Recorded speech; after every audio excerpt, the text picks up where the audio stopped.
Hi నమస్తే అండి, నేను మీ Anitha. Welcome back to Anitha home. ఇవాళ రెసిపీ ఏంటంటే చూస్తున్నారు కదా, ఇక్కడ కారం జీడిపప్పు అండి. సూపర్ టేస్టీగా ఉంటాయి. ఇంకా హాస్టల్లో ఉన్న పిల్లలైతేనా మామూలుగా మనం డ్రై ఫ్రూట్స్ తినాలి అని అంటుంటాం.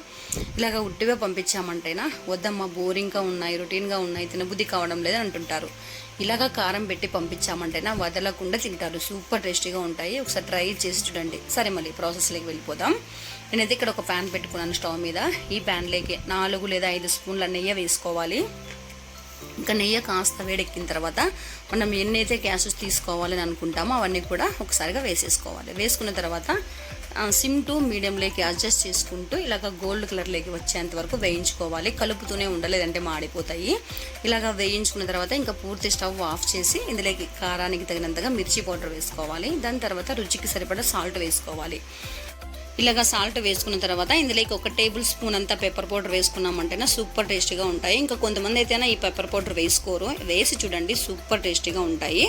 ఇంకా ఇదంతా వేసేసిన తర్వాత మొత్తం అంతా కలిసేలాగా కలిపేసుకోవాలి. అంతేనండి, చాలా ఈజీగా ఇంట్లోనే ప్రిపేర్ చేసుకోవచ్చు. మామూలుగా మనం బేకరీలో కొంటుంటాము, 100 గ్రామ్స్, 1/4 కిలో, 1/2 కిలో ఇలాగా కొంటుంటాం అనమాట. అదేవిధంగా మనం ఇంట్లోనే ప్రిపేర్ చేసుకోవచ్చు. చాలా టేస్టీగా ఉంటాయి.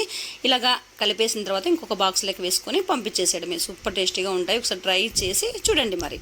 సో ఇదండి ఇవాళ రెసిపీ. ఈ రెసిపీ నచ్చినట్టయితే లైక్ చేయండి, ఎలా ఉందని కమెంట్ చేయండి. ఇలాంటి మరెన్నో ఇంట్రెస్టింగ్ రెసిపీస్ కోసం మన ఛానల్ని సబ్స్క్రైబ్ చేయడం మాత్రం అస్సలు మర్చిపోద్దు. Please subscribe to my channel. Please support me.